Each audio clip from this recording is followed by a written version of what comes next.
after everything I've done for you. A story by Michael Alturo. Part 2. The apartment was tiny, but to Darcy and Cole, it was a kingdom. Darcy had already picked out the corner by the sealed fireplace for her yoga routines. There, the light pulled golden for 30 minutes before slinking into shadows. She pictured a bamboo mat, maybe a fiddle leaf fig, maybe an Instagram post tagged #gratitude from the West Village. She would expand her coaching band, Positive Lifestyle Architect, from this very corner. Manhattan was her launchpad. All she needed was space to breathe. Cole had humbler ambitions. Write something. Anything. He planned to perch at the wobbly kitchen counter, punching out articles, maybe even starting the novel he kept re-editing in his mind. He had a shelf of exactly 7 books, one of them a tattered Great Gatsby inscribed by his father. Never let them tell you what success is. His father had been a failed writer who'd succeeded once. Cole wasn't even that. The bedroom barely fit their queen-sized bed. The door scraped the mattress when it opened, turning entry into a slow dance of hip and pivot. A single grated window caught just enough moonlight to make the claustrophobia seem romantic. They fell asleep that first night, tangled together, breathing in sync for once. Outside, the trees rustled gently. Inside, the toilet murmured like a man remembering a war. They almost believed they were safe. Then the key turned in the lock. Cole sat up. "Did you hear that?" Darcy, half asleep, swatted him in the chest and rolled over. "If this isn't life or death, you just destroyed my circadian rhythm. Darcy, wake up. Someone's in our apartment." Maybe it's the building settling. The building is not settling into our apartment. A faint breath, slow, deliberate. Then click, buzz. The kitchen light flicked on. Darcy bolted upright. Is that a grinder? Cole crouched behind the half-unpacked couch. Are we getting robbed? No one robs with a conical burr grinder. This is either murder or very expensive coffee. They peeked around the corner. Omar, from After Everything I've Done For You Realty, Wearing sweatpants, a button-down shirt, and an expression like this was all deeply inconvenient for him. Sparks flew from the grinder, a faint smell of scorched metal. Omar! They shouted! "Good evening," he said calmly, not looking up. "I apologize for waking you. Small error in paperwork. You must move out by 6. 6 a.m.? Darcy squawked. Yes. Very sorry, but new tenants are coming. I am preparing keys." "We have a lease," Cole said. Omar gave a diplomatic shrug. "New lease has been issued. Unfortunate miscommunication. Opportunity for you. Fresh start." He unplugged the grinder with care, smoothing invisible dust off the counter. "This is old rule," he explained gently. "Obscure. Subchapter 3, Clause 44B. In case of administrative error, occupancy reverts to, best and final offer." Darcy's jaw dropped. That's not a thing. "In New York," Omar said with a smile, "everything is a thing." Cole stepped forward. "You can't break into people's homes at 3 a.m. Omar looked wounded. "My friend, where I come from, 15 people sleep in one room. Sometimes 16 if cousin visits. Goats too. Very cozy."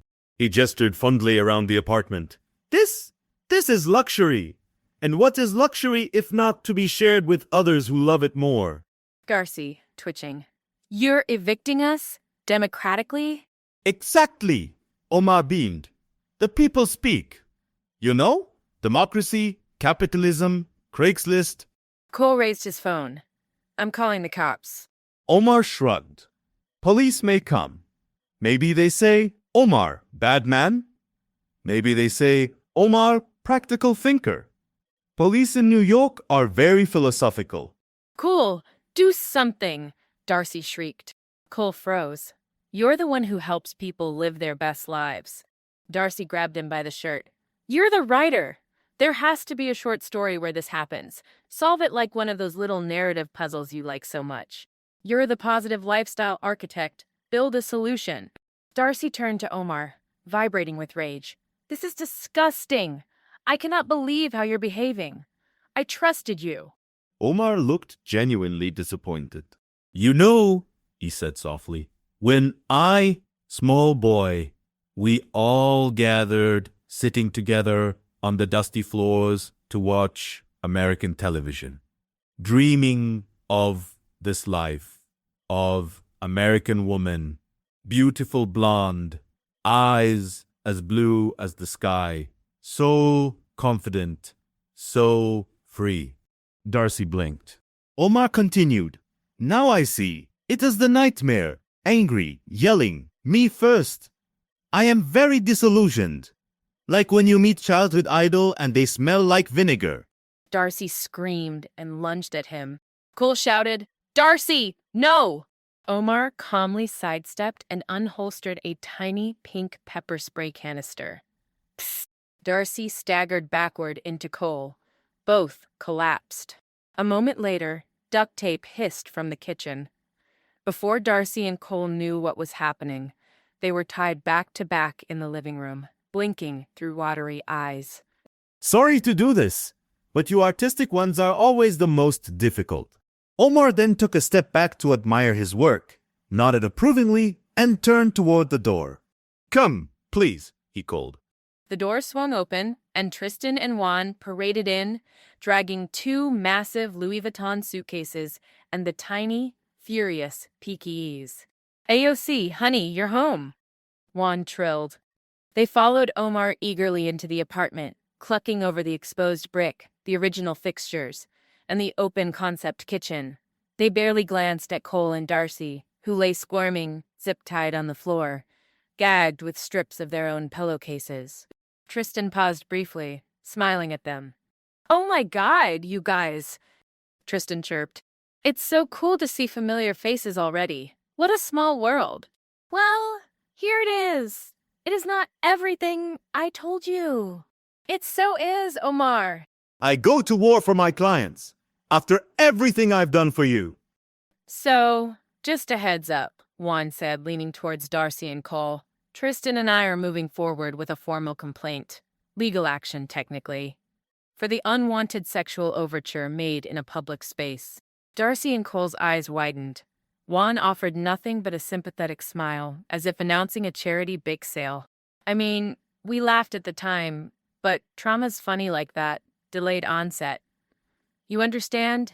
AOC, the Pekingese, patrolled in slow circles around Darcy and Cole, her tiny paws clicking with militaristic precision. She paused every few steps to stare them down, growling softly at the first whimper or sigh, as if daring them to blink wrong.